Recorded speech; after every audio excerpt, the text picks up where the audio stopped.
still a few people coming. We just need time to sit down.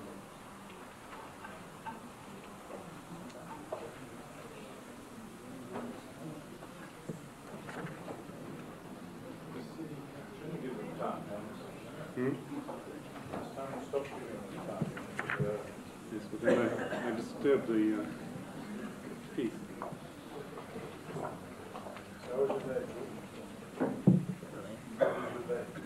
Terrific. Very busy. Still up here.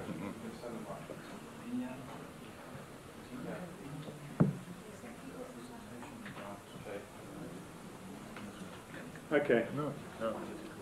No, if I have the time. Yeah. It's my pleasure and privilege to introduce to you this afternoon Dr. George Ayittey.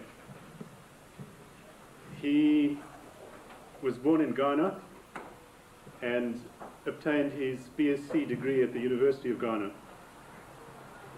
He went on to obtain an MA at the University of Western Ontario in Canada, and then his PhD at the University of Manitoba.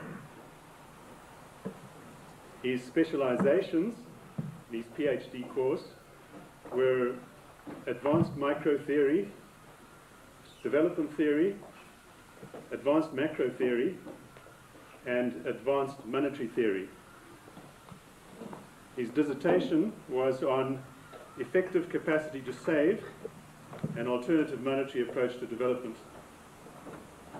He's had teaching posts at Bloomsburg University in Pennsylvania, and he's on leave from Bloomsburg at the moment.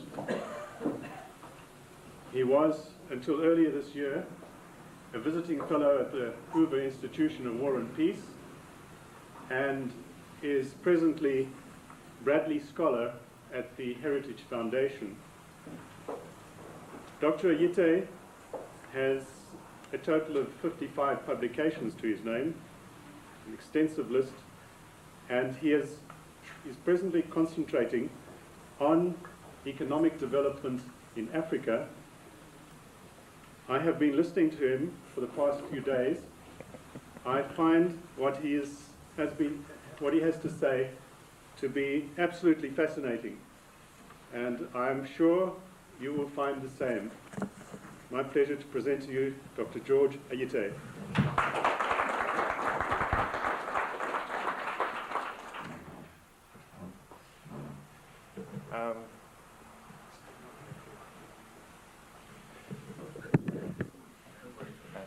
First of all, I'd like to thank you, Sis Davy, for bringing me down to South Africa. It was kind of an odyssey trying to arrange for this particular visit. And I also would like to thank the Free Market Foundation for making this visit possible. And I also would like to thank you for having the time to come and listen to me. I have a little sympathy for Eustace Davy, who has been following me and listening to me all the time. And I must say that sometimes I hope he hasn't found my lectures boring or anything.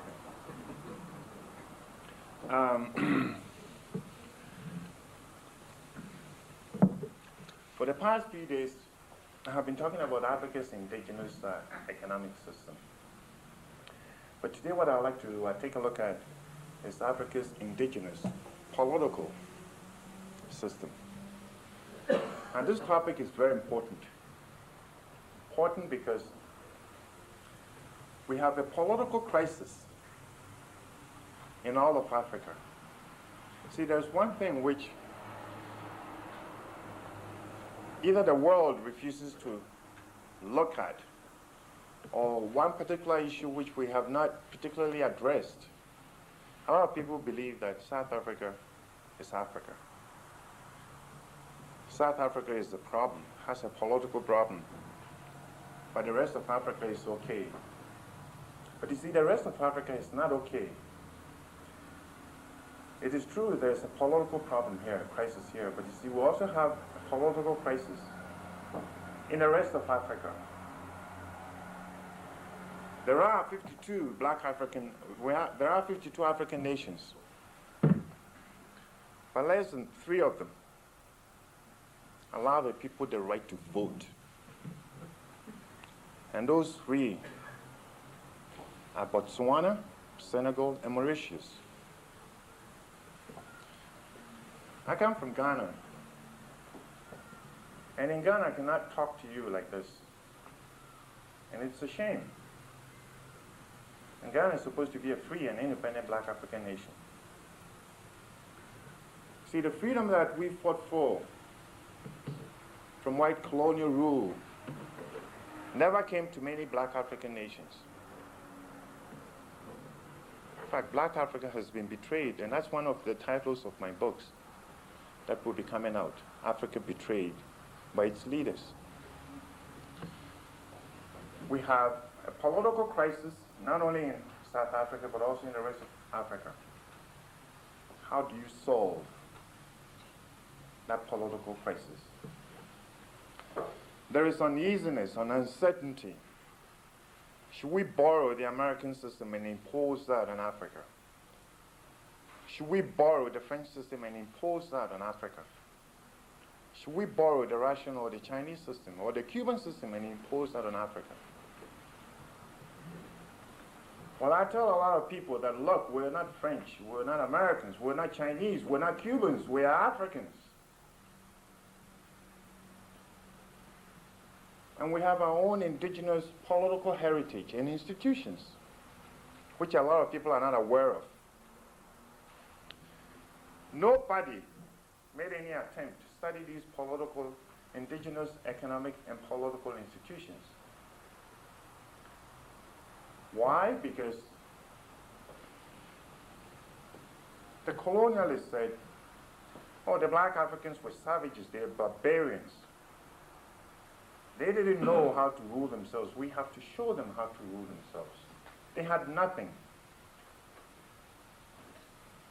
But the fact of the matter is, there were institutions in Africa before the white man set foot on this continent. There were economic institutions, there were political institutions, and there were legal institutions. Among the economic institutions, there were free markets in Africa. There was free trade. Many Africans will realize that there was the great trans-Saharan trade along which goods and people moved freely. There were village markets. Every African will tell you that prices on village markets were not fixed by chiefs. You bargain over prices. Now that we're independent, you gotta ask yourself, why is it that modern African governments want to fix prices? The movement of goods and people within modern Africa today is so difficult.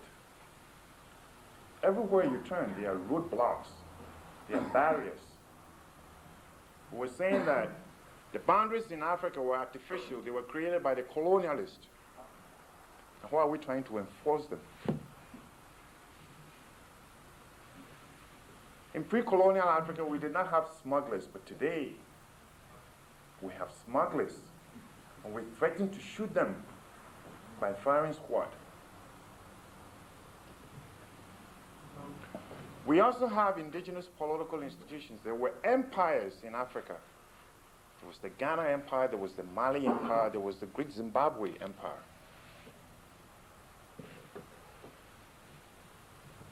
And kingdoms. If anybody sits down and looks at the structure of these empires, he will be struck by the absence of one thing, and that was centralized rule. Only very, very, very few African states or African empires had centralized rule. One of them was the Zulu Kingdom, and the other one was the Ashanti Kingdom in Ghana. The rest of them were founded on confederacy and federation. Very important. In other words, where you have empires, you see, the Ghana Empire, for example, was an empire which lasted for almost 900 years. Now this was an empire, this was an empire under which people from different tribes lived together. And you have to ask yourself, the so-called primitive and backward persons from different tribes were able to live together in an empire for 900 years. How come modern educated Africans cannot live together even in a little tiny little nation like Burundi?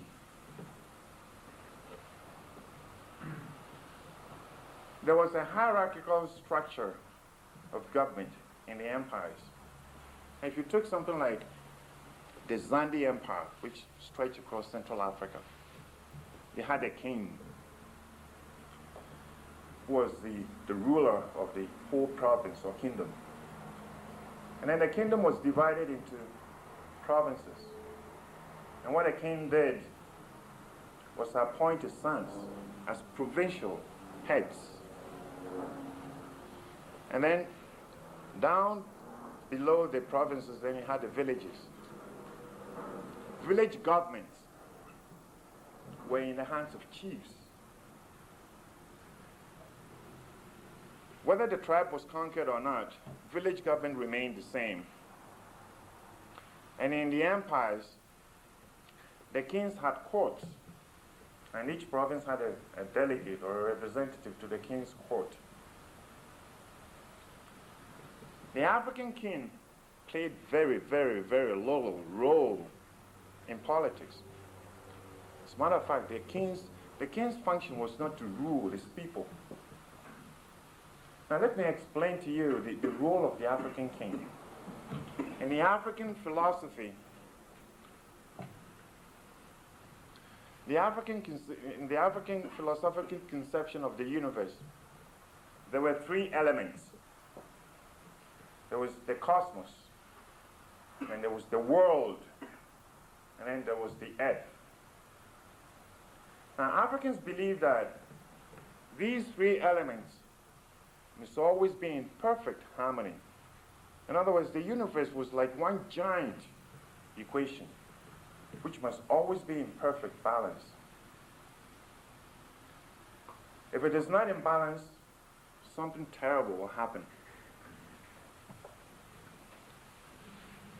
In order to keep these three forces in balance, you see, the Africans sort of deified each one of these elements. Like the universe was a god. The world was a god. The earth was also a god. Now, it is important to remember that the king's role, the African king's role, was to maintain balance between these three elements. And one way of maintaining balance between these three elements is to make sure that these three gods were always procreated or kept happy. You have to make sacrifices to these gods in order not to make them angry. If the earth god was angry, then there would be poor harvests. Women will not have children, and so forth. Now, in order to be able to intercede in the universe, and among these various three forces, the king has to have some vital powers. The king has to have some supernatural powers, powers which nobody in the kingdom could have. So in other words, you see, the king's role was supernatural or divine. And that was what his main function was, to make sure that these three elements were always in order. He had very, very little role in politics. And as a matter of fact, in various tribes, you could not even see the king eat, because his king was supposed to be supernatural. The reason why I wanted to point this out to you is because, see, if the king had this particular role to play in the universe to maintain vital forces, then the king had very little. He delegated much of his authority to his subordinates. The king really didn't rule his people. His subordinates did. In that scheme of things, you see, you cannot think of the king being autocratic, or the king taking all decisions, political decisions, because this was not the case. The king's role was to maintain balance between the three forces. But let me get down to the village level, because this is where the peasants were. At the village level, you had two types of governments. There were certain African tribes which did not have any centralized authority, and they were called stateless societies. Now, among the stateless societies were such tribes as the Igbo of Nigeria, the Gikuyu of Kenya, for example. Now, you might want to ask, why didn't these tribes have chiefs or centralized authority? It was because the Igbos or the Gikuyu felt that government was necessarily tyrannous or tyrannical, so they didn't want to have anything to do with centralized authority. In other words, tyranny was one thing that the African people were always aware of and were always very much afraid of. That's one of the reasons why the Igbo elected not to have any centralized authority at all. And then you have other tribes like the Zulu, the Ashanti, the Yoruba, which had centralized authority.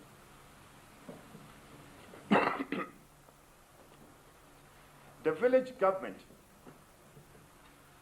basically consisted of two institutions. The first one being the Council of Elders. In a minute, I'll describe how the Council of Elders was composed. And then you have the village assembly. And then in the tribes that had centralized authority, you have the third unit, which would be the chief. In other words, in the tribes that were settled, in contrast to pastoral tribes, almost every one of these tribes had a council of elders. You look at the Zulus, you look at the Chwanas, every one of them had a council of elders. You go to West Africa, they had a council of elders. Now, those tribes that had centralized authority had chiefs. Those that in the stateless societies, those that did not have centralized authority had council of elders and villages. And village meetings. Let's suppose that let's take a hypothetical village where you have, say, 10 extended families. Now, each extended family will choose their leader or their head, called family heads.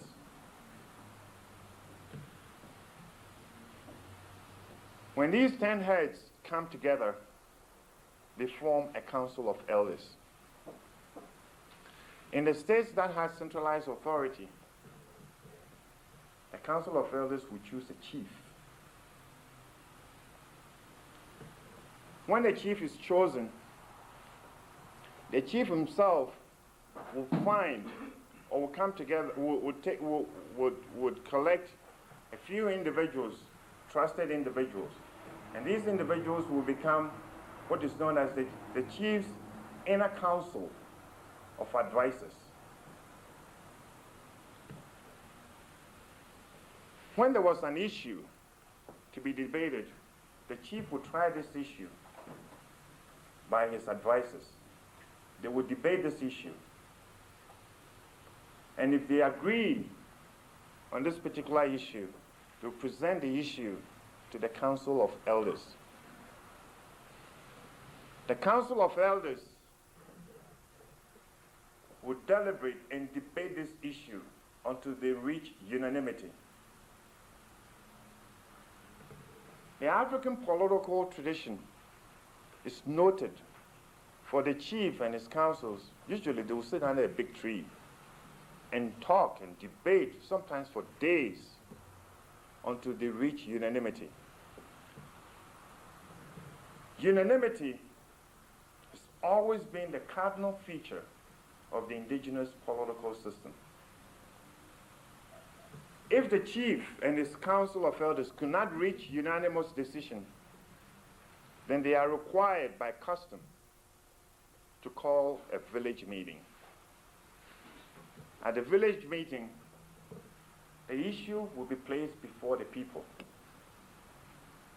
Quite often at the village meeting, the chief would not even speak the chief will remain silent. And when the issue is placed before the people, any adult has the right to air their opinion freely.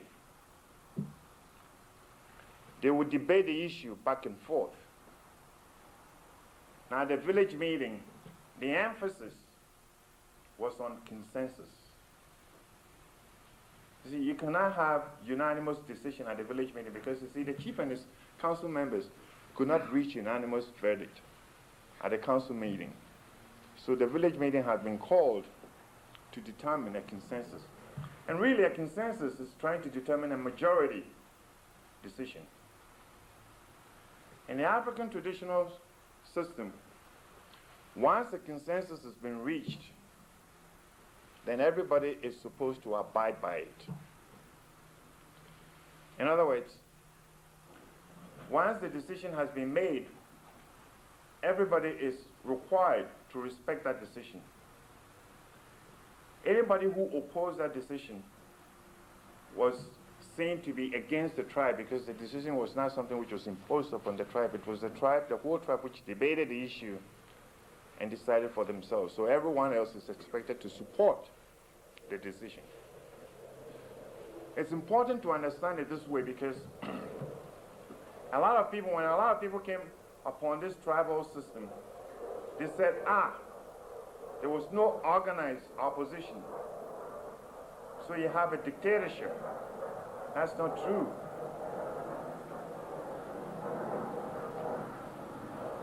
There's a lot of misconception about the indigenous political system. See, a lot of people think that Shaka the Zulu was the typical of all African chiefs. Wrong. It is like saying that all European monarchs were like Henry VIII of England. Of course, you had certain tribal chiefs who were autocratic or had autocratic tendencies. But I like to emphasize that in the traditional system, you had checks and balances against autocratic chiefs. Now, let us suppose that you had a chief who wanted to be autocratic.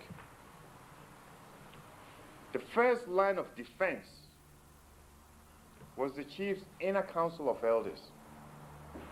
If the chief acted autocratically, his inner council of elders will abandon him. If that fails, then you have the general council of elders. As a matter of fact, the African chief is powerless without a council of elders. The African chief cannot enact laws without a council of elders.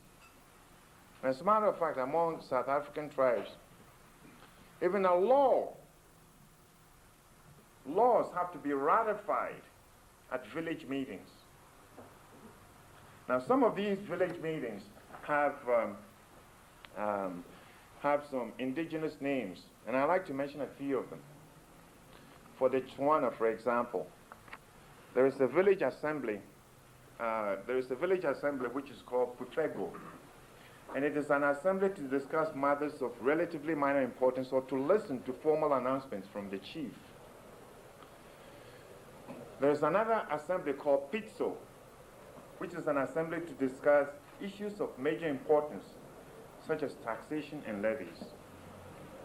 And then you also have the Lisholo, which is a sort of an assembly held only for the exceptionally important and controversial matters such as trouble between the chief and his brothers or any serious cleavage in the tribes. There are various meetings, village meetings, which can be called, some of them to discuss important matters and also some of them to ratify laws that the Council of Elders would like to make. The impression that I'd like to get across to you is that if you have a chief who wanted to be autocratic, the first line of defense is the inner council of elders.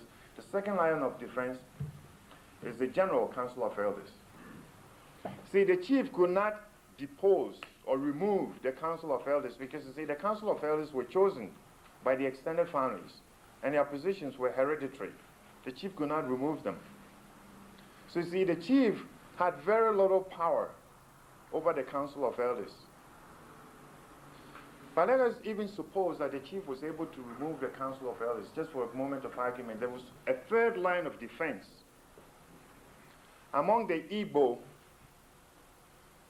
when you have an autocratic chief, the people will call a village strike. Shut down everything in the village and bring village life to a halt. Usually, such a village strike will force the chief to mend his ways. Now, let us also suppose that that did not happen. And let's suppose that the chief was so tyrannical, everybody in the village hated him. In many tribes, there are procedures by which they can remove chiefs. Let me describe to you among the Yoruba a particular procedure by which they can remove autocratic and tyrannical chiefs. Among the Yoruba, this particular procedure is called kirikiri. And the procedure is called kirikiri. If they like to remove their chiefs, the Yorubas will a mob will gather around the chief's hut, loudly abusing him and pelting his hut with dirt and stones. And he will be given 3 months to leave the village. If the chief did not, then a select band of men would seize the chief and dispose of him. Among the Gikuyu, I don't know if anybody has read this book by Jomo Kenyatta called Face Mount Kenyatta. Jomo Kenyatta describes a procedure by which the Gikuyu can remove an autocratic king, and that procedure is called Itwika, by which the people revolted against a tyrannical king. Among the Ashanti of Ghana, if they did not like their king, they prefer what is known as distulment charges. See, in traditional African political systems, we refer to the throne as, the chief's stool. Stool is supposed to be a very short sort of chair. So when we dethrone chiefs, we sort of distool them. In traditional system, to remove an Ashanti king, distulment charges are preferred against the king, and the king has to answer these charges. If the council of elders are not satisfied with how the king defends himself, the king is removed. Some tribes did not have this particular distulment or procedures, like kirikiri or itwika and so forth. And in those tribes that did not have these particular procedures, there was the final line of defense against autocratic chiefs, and that was exit. In other words, leave the village. If you look at Africa's history, there have been countless examples of migrations of people. The traditional response, ultimate and final response to despotism, is for the African person to move. There was plenty of land in Africa. So if you didn't like the chief, you took your family and moved and settled somewhere else. Now, this particular traditional weapon against despotism is still evident today in Africa. In Africa, you have more than 10 million refugees. Now, all these refugees, there are about 2 million of them here in South Africa. Have to ask yourself, all these refugees, what are they fleeing from? They're fleeing from oppression and economic exploitation. That's always been the traditional African response to tyranny in Africa. But even if all these lines of defenses failed, the African chief himself couldn't be autocratic because, you see, he lacked the instruments of coercion. If we took a look at an empire, for example, if a chief wanted to force his rule on a group of people, on a large empire, and remember that people on the fringes of the empire could always break away and move away.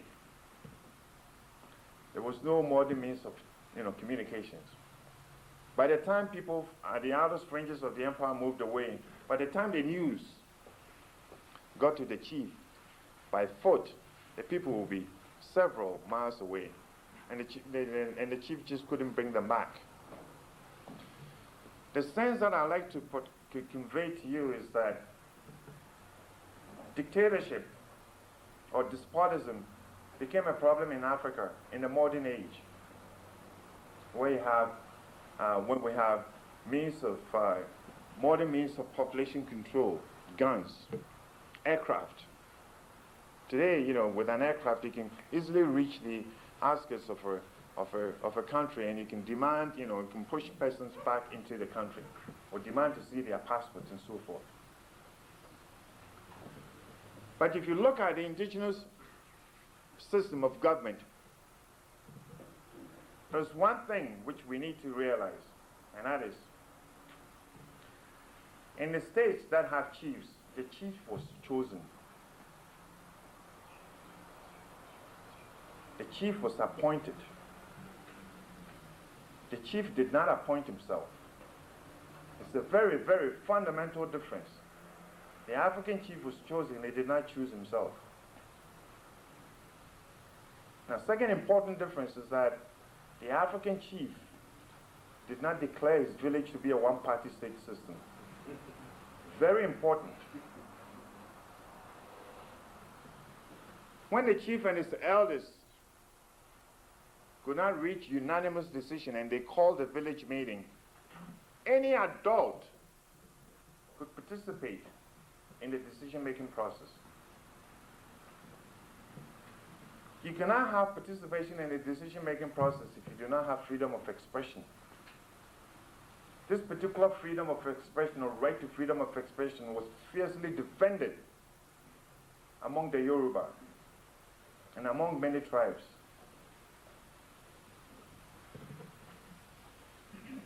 What we had can be described as participatory democracy.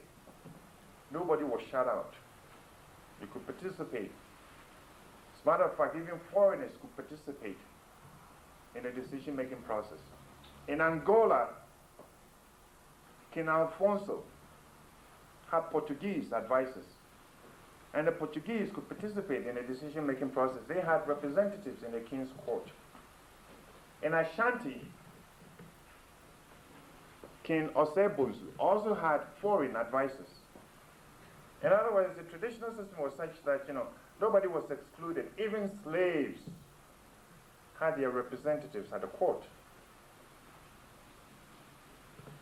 The tragedy that happened in Africa was when foreigners came upon this institution, they said, there's no box with ballot written on it. So this is not democratic. The second thing they noticed was that the chief was appointed for life. They said, dictatorship.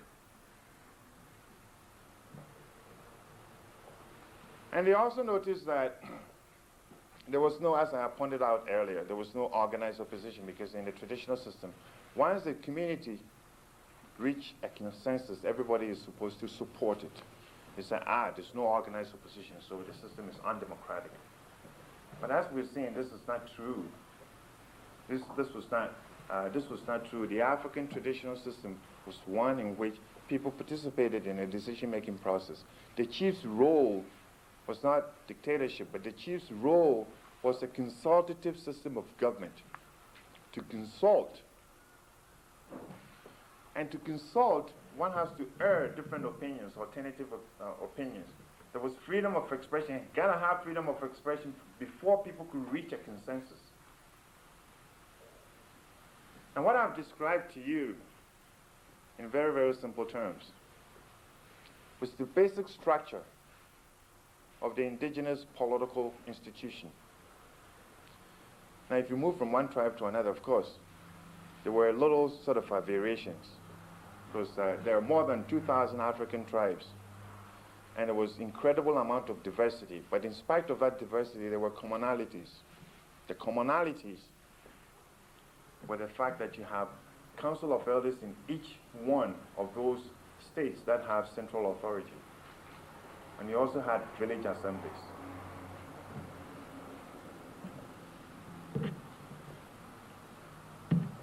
When we gained our independence from colonial rule in the 60s, the system that we set up in Africa was far different from what? From Africa's own political heritage.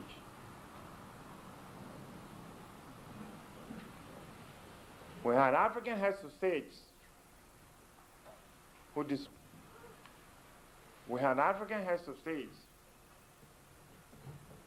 declared their countries to be one-party states and themselves presidents for life.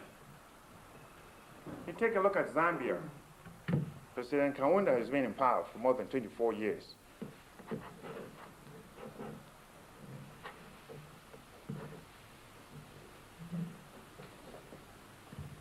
Zambia is a one-party state system.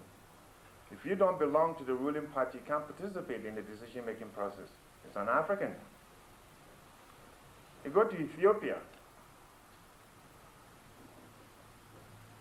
you have Marx, portraits of Marx and Lenin grace the capital. The African chief does not impose foreign revolutionaries on their people. The African chief allows and tolerates dissent. As a matter of fact, it's one of the roles of the African chief to encourage and solicit dissenting opinion, because by custom he has to rule by consensus.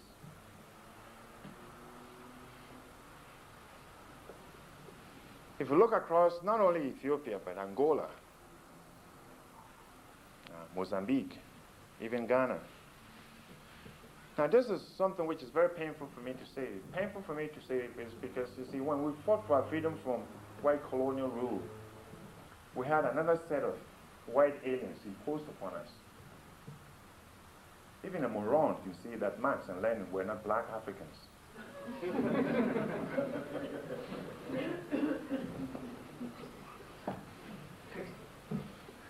But this was the system, and it is tragic. If we would like to develop Africa and we would like to solve the political crisis in Africa, we need to take Africa's own participatory democracy. Democracy is not foreign to Africa. Take participatory democracy and improve upon it. But you see, we, the elites, didn't do so. Now this is what happened. As I indicated, the chief and his elders sat under a big tree and talked and talked and talked until they reached unanimous decision. When the colonialists came to Africa, they put up a building and called it Parliament. And after independence, we said, Parliament was the colonial and a Western invention. We blew it up. There was no need. All that we had to do was to change the name. You see, we were sitting under a tree to talk and talk and talk. All that we had to do was to change the name from Parliament to Indaba. And it will have served exactly the same purpose. It was the same thing we did with markets. When the colonialists came, we had village markets. The institution of village markets were there, free markets. African chiefs don't fix prices on village markets. The Europeans came and they built urban supermarkets. But we said, the markets are colonialist and imperialist inventions. We didn't want to have anything to do with markets. As recently as 1983, we in Ghana, we were blowing up and burning down markets. This is what we did in many, many, many, many, many African countries. We destroyed our own heritage. I'm not here to glorify African traditions. I'm not here to say that African traditions or African culture is superior to any other culture. But the fact is, we had something. These institutions are part of our culture. It is our responsibility to develop these, not to destroy them. See, when we asked for our freedom from white colonial rule, we did not ask black new colonialists and military buffoons to impose new set of alien institutions upon Africa. I'll leave you here, and if you have any questions, you can ask.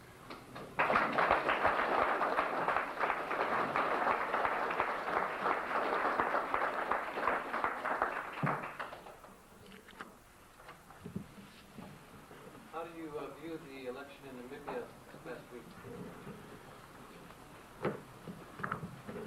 Some of us see this particular election with a sense of déjà vu. In many, many, many African countries, one man, one vote came one time. In Ghana, we also had similar elections in 19. This is serious. It is serious because we have to look at these things. We all know that, of course, it has important implications for South Africa. We all know that apartheid is wrong. We have to dismantle it, but it would be wrong to dismantle apartheid and replace it with black tyranny. It's very important. Now, when we fought for freedom, when we're fighting for freedom, we have to understand that freedom is not defined in terms of color. If it is wrong for whites to oppress blacks, then it is also wrong for blacks to oppress blacks. It's very simple. 1 + 1 in South Africa must be exactly the same as 1 + 1 in Ghana or Ethiopia. In Namibia, there is an important democratic exercise which we must all support, we should all be pleased with. But we must be very vigilant in order not to repeat certain mistakes. In Ghana, Nkrumah won the first elections. Within 2 years,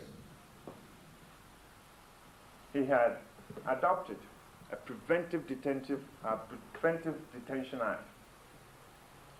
With this particular act, he locked up all the opposition leaders. In another year, this was from 1957 to 1960, he declared Ghana to be a republic. And his own party, the sole legal party. A lot of opposition leaders had to flee. Those who he had not jailed fled. He amended, using his own parliamentary majority, he amended the constitution, declaring himself president for life. He declared that only socialism is the key to Ghana's rapid transformation. By 1966, Ghanaians were fed up. They booted him out in a military coup. 1981, one sees almost exactly the same thing happening in Zimbabwe. There were elections in Zimbabwe in 1980. Robert Mugabe and Nkomo contested those elections. Mugabe won. Within a year, what happened? Mugabe turned his forces on Nkomo. If you guys will remember, Nkomo had to flee to London in 1983. And you see, Mugabe comes from the Shona tribes. In 1983, he tried to starve the Ndebele tribesmen into submission. Now, all these are facts. January 1983, there was massacre. It was the Matabeleland massacre. I'm not trying to raise any fears, but what I'm trying to do is to relate facts to you. And then Mugabe said we needed unity. And unity comes at one party, we're going to form one party. And Joshua Nkomo and his forces should come together to form one party. Mugabe is bent on establishing a one-party state system in Zimbabwe, and socialism in Zimbabwe. But I personally believe that this particular socialist nonsense must stop in Zimbabwe. Why? Because see, a lot of African leaders, said we need socialism. Only through socialism we can build Africa. But you see, the socialism that these leaders practiced was Swiss bank socialism, where they looted their national treasuries for deposit in Swiss bank accounts. It's a fact. You go to Zaire and the President Mobutu has more than 8 billion in Swiss banks. And that's a fortune which exceeds his country's entire foreign debt of 6 billion. He himself can, take money out of his pocket and pay off the foreign debt of his entire country, and even more. But in 1985, when 3 million Africans starved to death, this president did not lift a finger to help his fellow African people. If you go to Ivory Coast, Yamoussoukro, Houphouët-Boigny is building a huge basilica. I was there. Awesome. At a cost of 360 million. He says he's financing this out of his own pocket.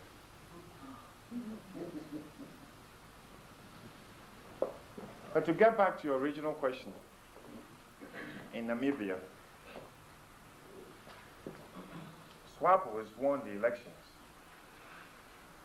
Now you watch. We might hear some talks about unity. Unity is in the African tradition. We have to have one party, state system. Socialism is the only way we can develop Namibia, and so forth. When that happens, tell SWAPO to look at Ghana, because the socialism that was implemented in Ghana was a disgraceful failure. Are there any other questions?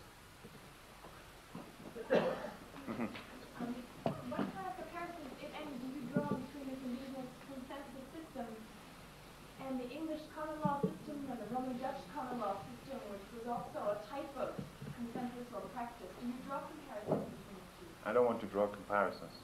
The reason why I don't want to draw comparisons is because what I like to do is to describe to you what the indigenous political system is. And people can sort of draw their own comparisons. See, the danger in drawing comparisons is that if you draw comparisons, critics will say that, aha, he's taking some foreign system and trying to couch this foreign system in a way to impose upon the African people. So it's not really necessary for me to do. My purpose is to describe what is there, or what was there. Others can, draw the comparisons if they want. What influence did the colonialists have on the type of government? Some time last year, I read an article which was saying, people who normally are exposed to one sort of tyranny, once they take over, what they normally do is they normally do double or more than their original masters. So what I want to find out now is what effect did the colonialists, the people who came over and colonized those countries, probably have on the indigenous system? Did they affect or create maybe the monster by influencing the system? There are several ways in which you can look at this question, and that is, see, the colonialist policies were a little different under the French and also under the British. The French colonial policy was one of assimilation, in which the Africans were supposed to be ruled as if they were part of France. Whereas in the British colonial system, the system of government was one of indirect rule, in which the chiefs were used, the British government through the traditional authorities. So that you see, the traditional authorities or rulers had better chances of survival under the British colonial system. So you see, it is not true that you see the indigenous institutions were sort of wiped out by colonialism. As a matter of fact, there are still chiefs in Africa. I don't have to tell you that, we all know this. In the French system, see, the French tried to do away with the traditional authorities and to appoint chiefs. But you see, the chiefs that the French appointed were not respected by the people. And as a matter of fact, many of these appointed chiefs became corrupt. You see, they felt that they had the colonial power behind them, so they could do whatever that they want. What the chiefs, appointed chiefs, had to do was to collect taxes from the peasants. And when these colonial appointed chiefs collected taxes, they kept part in their pockets and then handed over the rest to the colonial authorities. Of course, the colonial authorities could not determine how much money was collected. But to get back to your original point, to what extent did the colonial authorities shape the tyrannical governments that we now have in independent Africa? But you see, we need to get down to the basic fact that, you see, back in the 50s, we were all fighting for freedom. In fact, the nationalists declared that we will establish democracy from Cairo to Cape Town and from Dhaka to Nairobi. We were fighting for freedom of expression. We were demanding that all journalists be freed by the colonial governments. See, this was the ideal that we were fighting for, and if we were fighting for this particular ideal, then of course we should have established it. But you see, we did not establish these, because when the elites took over power, in many cases, they did almost exactly the same thing, and in some cases worse than the colonialists. In many cases, in fact, there was even more oppression in new African states than during the colonial period. Now, why did this happen? My own hypothesis is that, you see, the elites, myself included, we did not know what Africa's indigenous institutions were. We didn't know. We didn't know. You see, we didn't know because we were not taught these. When I was going to school, I was taught more about the British Constitution and how the British people govern themselves, not how Africans govern themselves. So, when we gained our independence, we said, we didn't want to have anything to do with colonialism, and we didn't want to have anything to do with the Western parliamentary democracy and so forth. We blew up the parliament building. We needed something to replace these, the Western colonial institutions. And many of us went to the East and borrowed all the political institutions and imposed that on Africa. But you see, the systems that we borrowed from abroad was not only alien, but was also very repressive. We said socialism. Under socialism, where you had a one-party state, and you have one person or president for life, the means of expression or the media was all monopolized by the state. If you said anything which the head of state did not like, pow, you were dead or in jail. The African chief never did this. The African chief solicited and encouraged dissent and opinion. So I personally do not think that we can blame the colonialists. The fault really lies with some of us, the educated, because we did not really know what we should have done to replace colonialism. Could you gaze in a crystal ball and give us your view of the likelihood of a synthesis between the indigenous African idea of participating democracy and perhaps Western view of it in the future, the possibility of French in the future? In other words, are you asking me if the indigenous political system would develop into a Western type of democracy? Do you think do you think it's possible to have a participating democracy? Do you think it's possible that some synthesis of traditional black views with traditional Western views of similar content is possible in the future? Do you think there is a trend like this in the world today that could become one? It is possible. I personally do not see any serious antagonism between traditional African political values and Western political values. The main thing that we need to realize was that decisions were taken by consensus. Consensus is the same thing as having, debates in, in the Western political tradition and having a majority opinion. But you see, the thing that I like to point out is that the tribal systems were small, the village governments were small. So in that system, it was possible to reach a consensus. But when you take a modern African country, for example, it is, virtually impractical to ask all the people in in say Nigeria to sit under a tree, to talk and debate things until they reach, a consensus. It would be feasible, far more feasible, to say that, all right, let these people have their representatives or leaders, and then put all their representatives or leaders in a particular building, say, an assembly hall, and let them debate issues until they reach a majority, decision. And when you do that, this is almost similar to the British parliamentary system. So you see, the African tribal system of, participatory democracy, you see, if it had had the chance to evolve, it probably would have evolved into something similar to the parliamentary democracy, Western parliamentary democracy. But it never had a chance to develop. One, for two reasons. One, because the colonialists never knew what was there. And even they denigrated or deprecated what was there to say that, well, Africans were savages and barbarians, their chiefs were autocrats. We have to civilize them and so forth. So nobody really studied these indigenous institutions.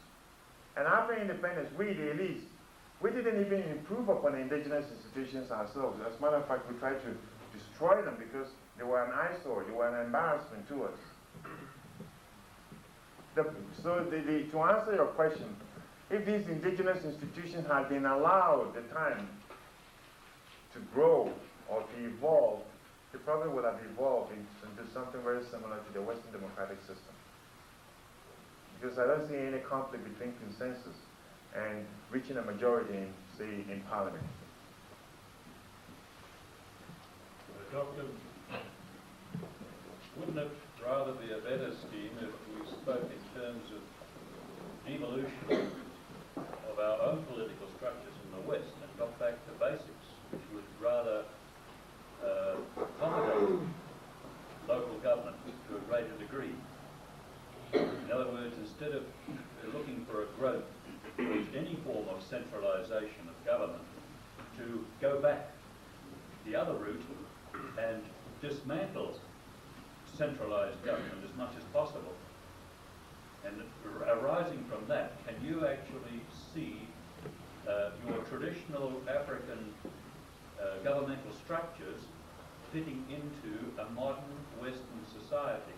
And what would it look like? Would it look all that different to what we now see happening with centralised government in the Western world? I personally would say that I'm all for decentralized government. I think government should not be monopolized either by whites in South Africa or by the military in Ethiopia or by any tribe in the rest of Africa. That I agree with you. But you see, when we come to how does the traditional system fit in a modern world? So what I like to say is that, first of all, if you look at the tribal system of government where you have council of elders, you see, the council of elders were representatives of various families in the village. Right? What we can do in a modern society is to have representatives of various groups in, say, an African country. Even if you have various tribes in an African country, you can have representatives of them and put them into what you call a room, say a parliament building, and call these representatives, instead of calling a council of elders, call that a national assembly. In other words, you see, you can make a transition from the simple tribal system of consensus or participatory democracy to a modern one, which is, democratic.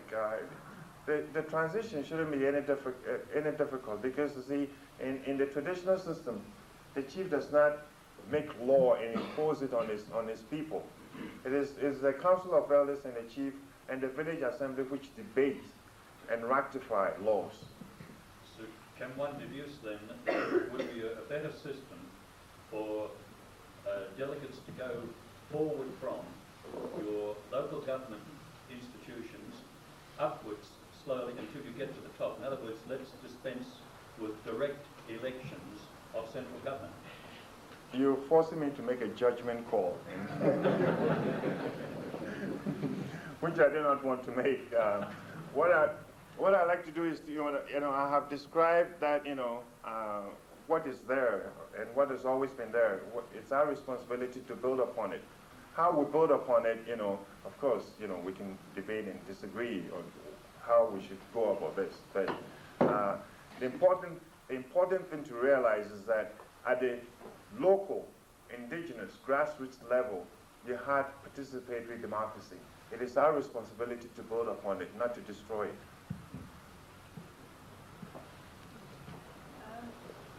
When Nyerere introduced the system of Ujamaa, Which was ridiculous.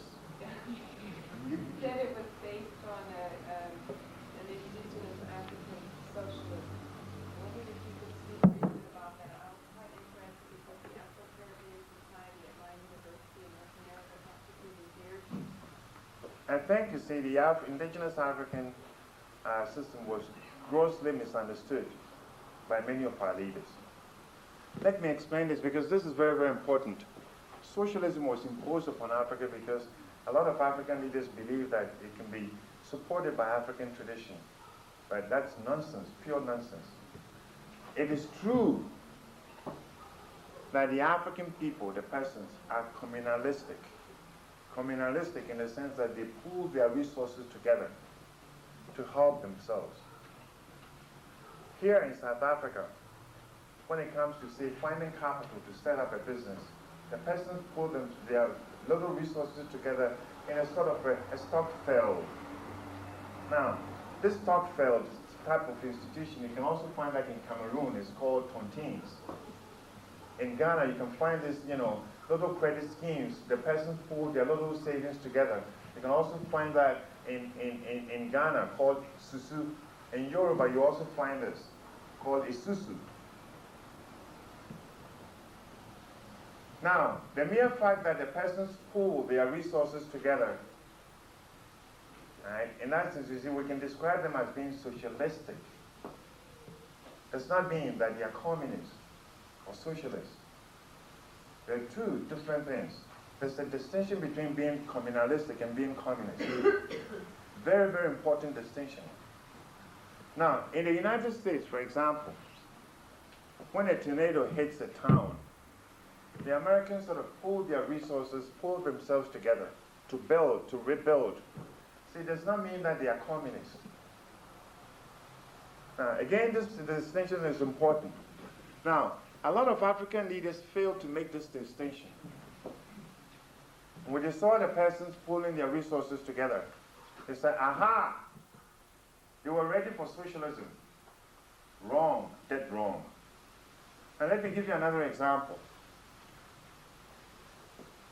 African peasants trade, and they trade to make a profit. Profit is not an alien word. In fact, we have vernacular languages for profit. But when the African peasant makes a profit, see, they share it. Under the Abusa system of the cocoa farmers of West Africa, profit is divided into three. A third goes to the owner of the farm. Another third goes to the laborers or workers of the farm. The remaining third is set aside for farm maintenance and expansion. This thing is important. When foreigners came upon this, they said, aha, they share profits, they are communists.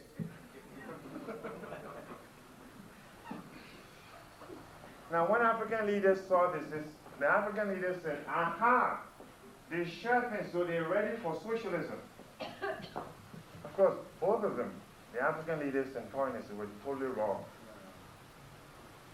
I hope I've been able to answer your question. You see, it was because both of them failed to make a distinction between being communalistic and being communist. The two are totally different. What was the property rights system in Africa? Was it private property? Or? Yes, there were courts, native courts in Africa. And if you look at it all across Africa, the economic institutions were a little bit more developed in West Africa, whereas Southern Africa had its illegal institutions very well developed. In almost every African village, there was a court. Many of these courts were at markets. If somebody stole your cow or chicken or goat, you can take that person to court. At court, the chief was the judge. Now, among the Tswana had, very, very, advanced system of, legal procedures as compared to other African countries. Now, when the Tswana had a court meeting, see, the chief would sit in the middle, and one representative of one of the elders would sit on his right and another on his left, and there would be about 6 of them. The plaintiff had a particular spot to stand, and the defendant will have another spot to stand.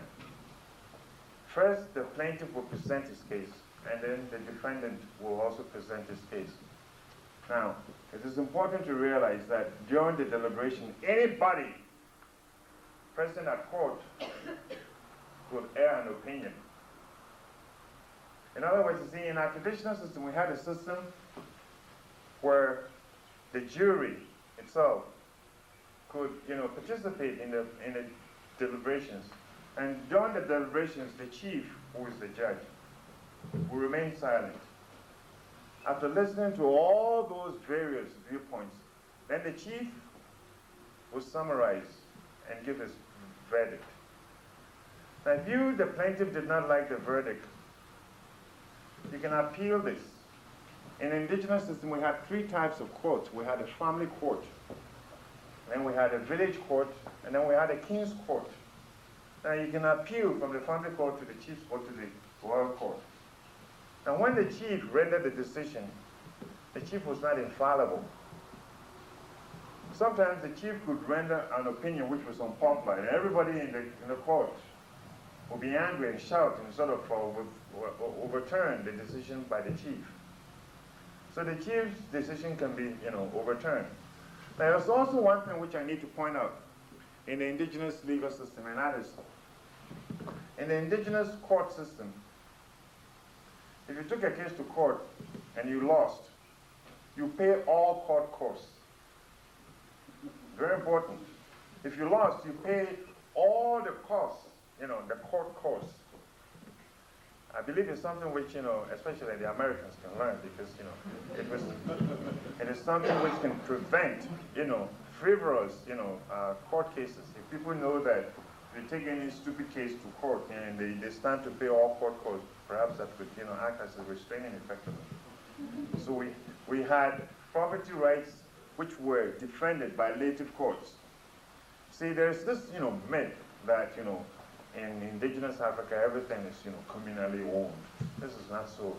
If it were, then we would not have thieves in indigenous Africa, but we have thieves, and we dealt with them. Did the same system apply to land? Or did you have your own land?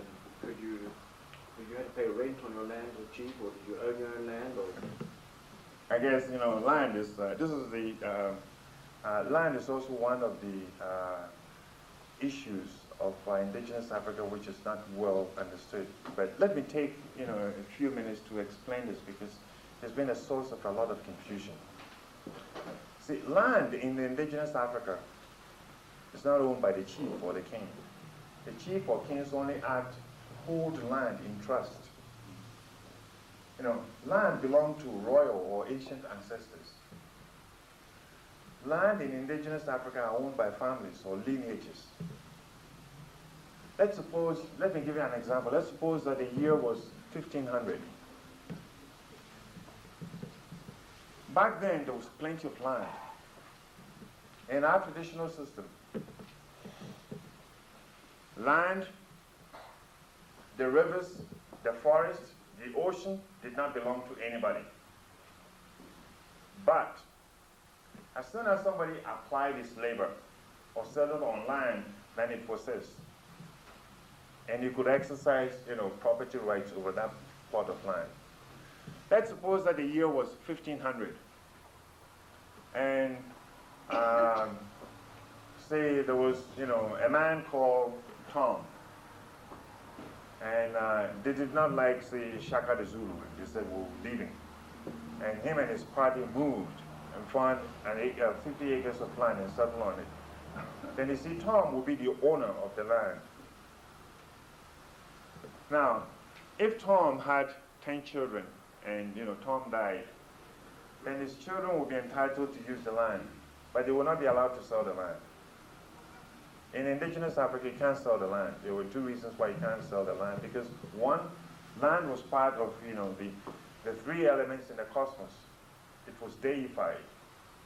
You couldn't alienate land by selling it to strangers or foreigners. It was sacred. And second, it was always believed that if you sold land, it would fall into the hands of rival tribesmen. So land could not be sold. So Tom's children could only use the land. If they have, further children, then they will also be entitled to use the land of their grandfather. Their grandfather, in this case, would be the royal ancestor or the owner of the land. And of course, Tom's children could also find their own land by just taking unoccupied land. If the land is not occupied, you can take it. This is how it's always been in our traditional system. And added to his grandfather's, original 50 acres of land so that, their land acquisition will grow. But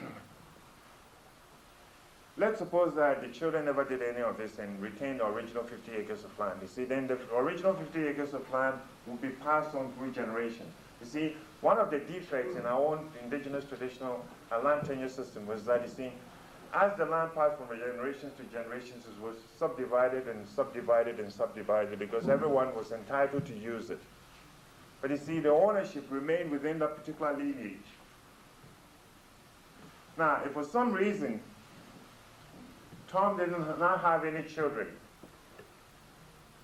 and decided to move, to leave the village, then that land will be given to the chief for caretaking. And the chief will only act in trust. Anybody, strangers, foreigners, could go to the chief and present the chief with a token gift, like a goat or a bottle of schnapps. And the chief would allocate a piece of land for this stranger to farm. Now this is important because, see, back in the olden days, there were some Europeans who went to the chief for land to farm, and when they presented a bottle of schnapps to the chief, and the chief said, well, here's some piece of land, farm it. The Europeans thought they had bought the land cheap. It was a gross misconception. See, as far as the chief was concerned, the chief has performed his duty of allocating land to somebody to farm. The land was not sold, but you see, because the Europeans, in the European scheme of things, because there's been an exchange, there's a bottle of schnapps, and here is land for me to farm. I have bought it, but it wasn't so. But at any rate, if Tom sort of left the village and the land was placed in the custody of the chief will allocate the land. People who use the land could only exercise usufructual rights only. They could only use the land, they could only be allowed to farm the land so long as they don't abuse it. And the important thing is, whatever anybody, the strangers grew on the land, was their own private property. It's very important. Whatever the persons or strangers grew on the land was their own private property. The chief could not just go and seize it. And in some tribes, those who had acquired land this way were required to give the chief a certain percentage in tribute. Now, of course, there was a limit to what the chief could, exact. If the chief exacted too much, you can always, say, to places to the chief and go somewhere else and find an unoccupied land and start to farm. So it's a myth that, land in indigenous Africa was owned by the chief or kings. They did not own land. They only held land in trust. Doctor, isn't it true that in some tribes it was a tradition to have hereditary chiefs rather than chiefs chosen by the Council of Elders? In fact, in some tribes, wasn't the Council of Elders even hereditary? Oh yes, the Council of Elders were hereditary. Let me explain this. The method of choosing chiefs varied from one tribe to another. In the example that I just gave you, that say Tom settling on 50 acres of land and having, say, 10 children, and sort of like developing a lineage. See, in the course of time, some parties would come and join Tom, and the settlement will grow, and it will grow into a village.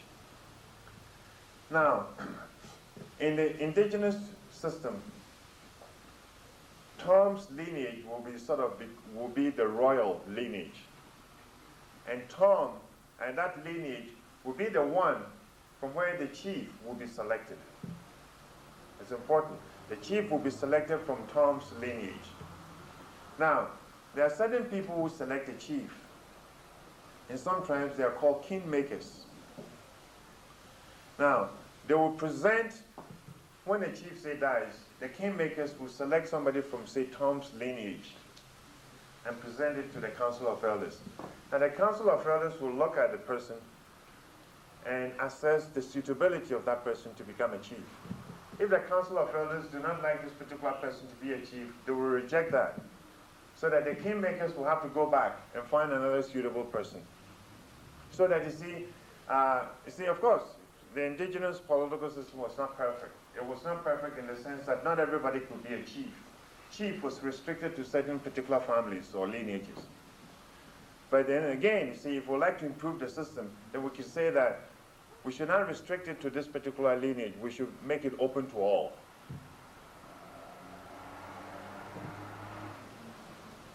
Yeah. When you're on the issue of land, are you saying that there was no expropriation, that the chief could not take either your property or take back any allocated land for any reason once he allocated it? The chief could take back land if you abuse it. Oh, if you abuse it, I see. But then you see, if the chief took land from somebody, that person will have to have the right, to defend himself, or will have to have the right. If the chief expropriates somebody unfairly from any plot of land, then that person can demand that he or she be allocated, some land at some other particular spot. The chief could, sort of take back land for quote-unquote tribal purposes. Would non-use be regarded as abuse?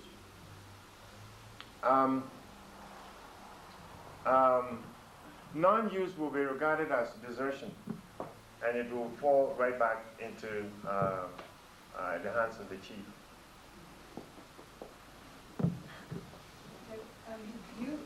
To go back to your analysis of the failure of the elites in African states, it would appear that you see their failure as a failure in education, in training in their own country.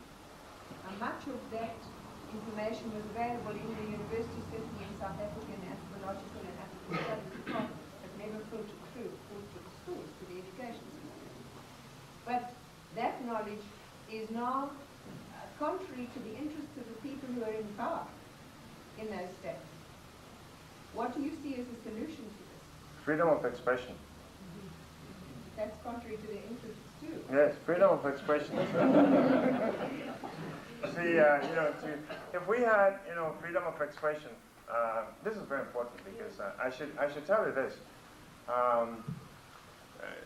I remember, I guess I told you in the beginning that I cannot talk to a group like this in my own country, Ghana, because we don't have the freedom of expression.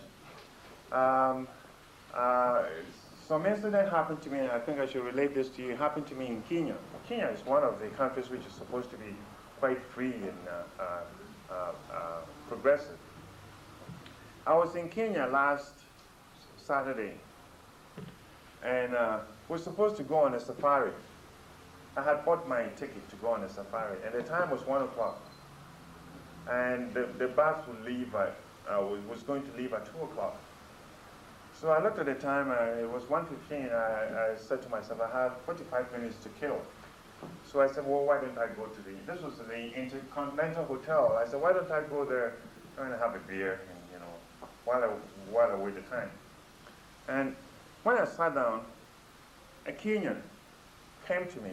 He said, so do you mind if I take one of your cigarettes? I said, go ahead. Took one. And he said, so I'd like to join you, but I'm with somebody else. And later on, he came back to join me, and I said, well, how is Kenya? He said, so fine. And I said, oh, this is unusual. He says, well, you can only say good things about Kenya. You can't say bad things. And he said, where are you from? And I said, I'm from Ghana. And he said, well, I have a Ghanaian friend called Francis Odoy. And I said, oh, I'm a Ghanaian writer, and I write lots of articles on Africa, and I like to give some of my articles to you to be given to Frank. When I looked at the time, it was something like 10 to 2, and we had to take the bus at 2 o'clock. So I said, hang on a minute, I'll rush to my hotel room and bring down these articles.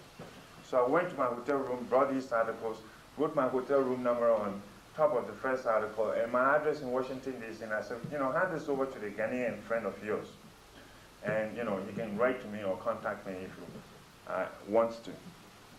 Then I went inside in the bus, and we went on the safari. Spent 4 hours there. When we came back, I was a little tired, so I went into my hotel room to lay down to, you know, take a little nap. About 1 hour later, the telephone rang. When I picked it up, there was no answer. So I dozed off again. And then it rang again. When I picked it up, somebody said, wrong number. So I slammed it down and dozed off again. Half an hour later, there was a knock on my door. I ignored it because I wasn't expecting anybody. 15 minutes later, there was another knock, and somebody called my name. So I got up and opened it. There were 3 people standing behind the door, and you know, facing me. One of them was the chap that I gave the articles to at the bar. And there were 2 other people. They just walked right past me into my hotel room, and they said they were from Kenya Security Police. And I said, what? They said they're from Kenya Security Police. They said they're interested in the articles that I gave to this particular person. And I said, I hope this guy I hope I have not brought any trouble for this guy, because the articles were not for him. They were for a certain Ghanaian that I asked him to give the articles to. They said, we're interested in seeing these articles. So I said, all right, the articles are in my luggage. So I opened up my suitcase and took the articles and put them on the table. I said, you know, you can go through them and pick the ones that you want. And I sat down and watched them. So they went through it and picked this and picked that and picked that and picked that and picked that. They said, would you come and see what we're doing? I said, no, you go ahead, I trust you. After picking what they wanted, and I told them that if they need some more information, I'll be in the hotel, they should come back. They asked me when I was leaving Kenya. I was leaving the next day, the next morning, at 10 o'clock. That was Monday. I told them that I was leaving on Tuesday. And they did not come back. But you see, this is something. The reason why I told you this is, see, in Kenya I was lucky. I was lucky because I was a Ghanaian. But if I had been a Kenyan, I would not be standing here. And even Kenya is supposed to be, perhaps, you know, Kenya is one particular country which, you know, has done fairly well as compared to other African countries. But you see, the freedom of expression, the standard says, you see, the freedom of expression is so crucial. If there is a problem and you can't debate and talk about it, there's no way you can find solutions to that problem. You know, that's why freedom of expression is so crucial. And the reason why I get so angry about this was because it is the same nationalists who were, back in the 1950s, they were condemning the colonialists and demanding freedom of expression. But even during the abominable colonial period, Nkrumah, Nyerere, Kaunda, they were speaking out against the colonialists. They were writing articles, they were writing books. But today, criticize Kaunda and see what will happen to you. Doctor, I've got a problem. I understand very well, especially in the past few years, the 1960s, when in Black Africa, socialism was adopted. I understand because there was a lot of misunderstanding between the Western way of governing and the African way, where socialism was confused with colonialism. But today, I don't understand because most Black Africa as a whole, most of them are well educated. They understand that socialism didn't work in the rest of Africa. But I'm surprised that when new states come into power, they still adopt socialism. Can you comment on that? Well, the reason, you see, the reason why socialism was so popular with African leaders was because it was a particular type of political system which sort of,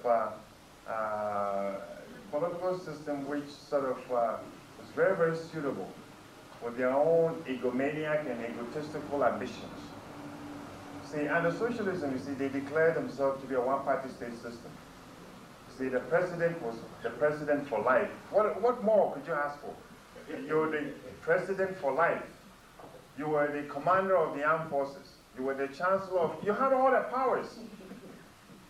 Very, very convenient and very, very, you see, socialism was a very, very convenient device. You know, for many of these leaders, for their own autocratic tendencies, to satisfy their own autocratic tendencies. And that's why a lot of them adopted it. Not because, and that's why a lot of people also continue to adopt it. Because it's a political system in which power is concentrated in the hands of, you know, one individual. Somebody said, you know, power corrupts, but absolute power corrupts, absolutely. Everybody wants power. I also want power. I would like to be the governor of a central bank for one day.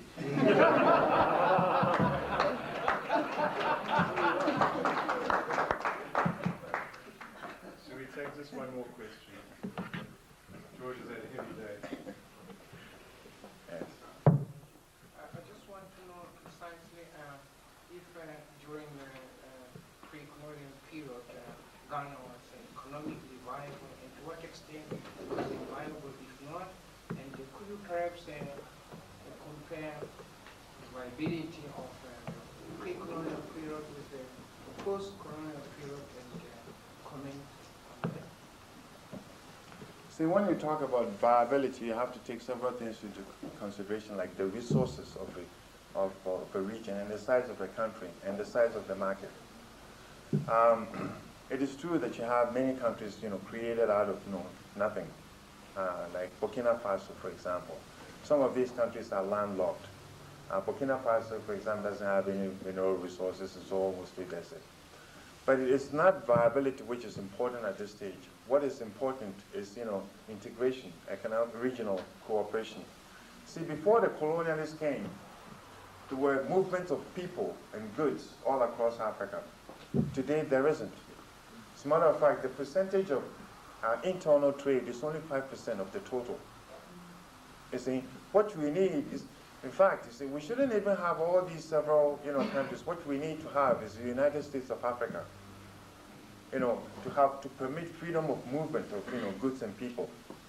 But of course, you know, African leaders will not, you know, each one of them wants to create his own little fiefdom, you know, a kingdom, you know, and defend it from the rest. And it's the same people who shout, you know, African unity. When I went to Kenya, they charged me $35 for my visa. I said, you call this African unity. And they said, well, the Ghanaians also charge Kenyans, you know, $35 for Thank you very much.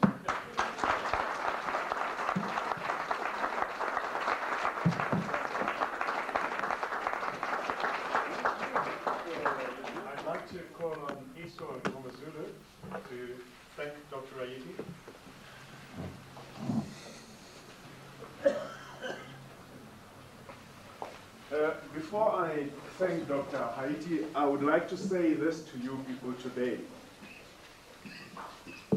I hope you will defend with your life my right to say what I'm going to say.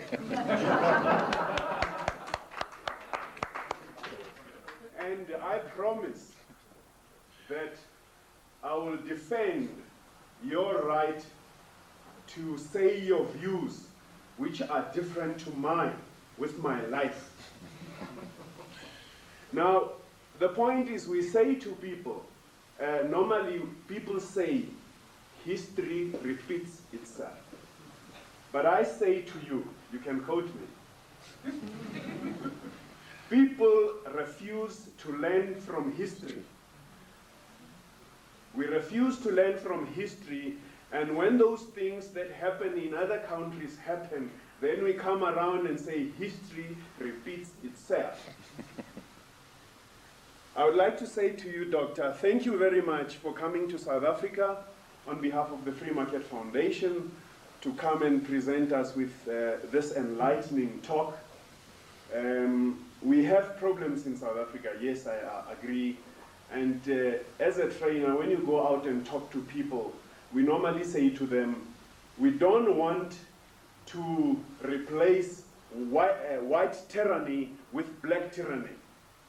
The unfortunate situation is people will say slogans, they will say whatever, they will talk about freedom. But then when you have to be given that freedom to say what you want to say, then they take you and lock you up. Now, I believe that, what we have heard here and what we have been hearing, I hope will be a lesson to South Africans to say, if we are working in building a new South Africa, we are going to build a South Africa where I will defend your right to say what you want to say, even if I disagree with it. And you will defend my right also, even if I say things that you don't like, because that is what freedom is all about. Freedom doesn't mean that you give me absolute power and I control your life. Freedom is you give me the opportunity to lead my life the way I would prefer to do it. Now, Doctor, thank you very much, because most of what I would like to say about the lecture that you presented to us today is every time people would say, but when we came around here, you never had any form of government. Then you would scratch your head and say, but there was some form of government, I don't know how it used to operate. So today I think I have an idea what was happening behind in somewhere in Africa. So I think on behalf of everybody here, I would like to thank you. I think we all enjoyed your talk. Thank you very much.